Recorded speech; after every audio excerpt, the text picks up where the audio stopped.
Quoi qu'il en soit, bonsoir à tous. Et merci aux membres du jury pour ce prix prestigieux. Quand je vois les noms qui sont inscrits au palmarès, je mesure bien l'immense honneur qui m'est fait. Philippe Séguin, Jacques Chirac, Charles Pasqua, Raymond Barre, Jean-Pierre Chevènement, Nicolas Sarkozy, Sandrine Rousseau. Bon, visiblement il y a plusieurs catégories dans ce prix. Pour être honnête, je ne pensais pas qu'une telle récompense arriverait si tôt. Je suis entrée dans la vie publique il y a à peine 1 an, et les sujets que je défends portent les doux noms de finances publiques, calcul haute performance, sidérurgie.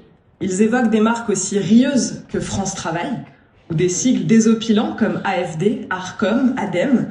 Bref, ça n'était pas gagné d'avance de vous amuser avec de tels sujets. Mais j'aurais à cœur de renouveler cette performance pour vous prouver que ça n'était pas seulement la chance du débutant. J'espère simplement rester dans la catégorie des politiques qui sont drôles volontairement et pas de ceux qui vont fou rire à leur insu et encore moins à leurs dépens. Rassurez-vous, je ne vise personne dans cette salle. Revenons donc à nos moutons budgétaires. Si Bruno Le Maire voulait rembourser les 1000 milliards de dettes qu'il a causées, disais-je donc, il devrait faire la plonge pendant 62 millions d'années.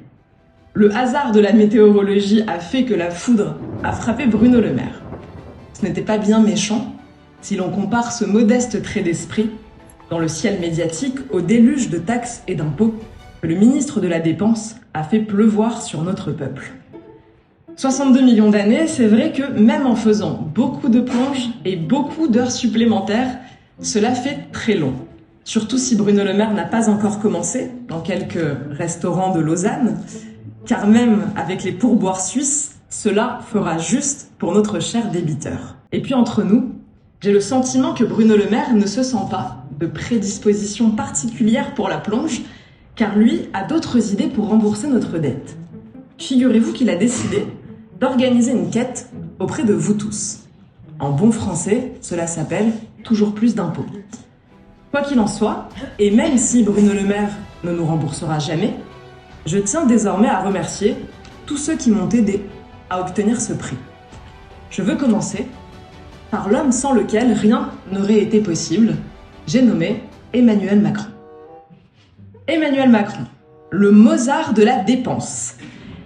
Je n'oublie pas que c'est à lui que nous devons le quoi qu'il en coûte, que le monde entier nous envie. Bien sûr, tous les présidents ont creusé la dette depuis 40 ans, mais aucun ne l'a fait avec une telle maestria. Les mauvaises langues diront qu'il a été aidé par les circonstances et que si les autres avaient été en poste à la même époque, ils auraient pu faire tout aussi bien.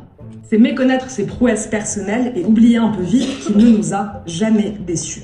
Il a sans cesse augmenté les dépenses sans jamais ralentir, en creusant toujours plus vite, budget après budget. Quand on croyait qu'il était au maximum, il en avait encore sous le pied. Il arrivait toujours à dépenser quelques milliards de plus pour battre son record. Il n'avait même pas l'air de se forcer. À le regarder creuser la dette, on avait l'impression que c'était un jeu d'enfant. Et plus il creusait la dette, plus il semblait en forme. Rien ne semblait pouvoir l'arrêter. Rien, sauf une dissolution. Sans cette funeste décision, qui sait, il aurait pu atteindre les 4000 milliards de dettes dès aujourd'hui. Mais ne regardons pas trop le passé. Regardons l'avenir. La relève est assurée. Emmanuel Macron et Bruno Le Maire ont inspiré toute une génération de parlementaires prêts à relever le défi et à faire encore mieux qu'eux. Oui, la barre symbolique des 4000 milliards de dettes est encore à la portée de nos chers parlementaires. Et cela fait chaud au cœur de les voir tous, que tous les groupes politiques de LFI au RN sont vraiment unis, vraiment solidaires pour décrocher ce record ensemble et communier dans l'orgie de taxes et la farandole des gabegies. Tout cela n'aurait rien pu faire sans le talent de Bruno Le Maire. Alors permettez-moi, mesdames et messieurs, de lui dédier ce prix. En évoquant notre ancien ministre des Finances, je ne peux m'empêcher de me souvenir qu'il y a 9 ans, il recevait ici même le prix des internautes pour avoir dit, je le cite, « Mon intelligence est un obstacle ». Ce n'était pas seulement de l'intelligence, cher Bruno Le Maire, c'était du génie. Alors merci à vous tous, merci à cette salle qui préfère toujours rire au lieu de pleurer, parce qu'un peuple qui rit de ses dirigeants, c'est un peuple qui reste libre. Merci à vous. Et donc, tous les bons comptes à Sarah Monaco.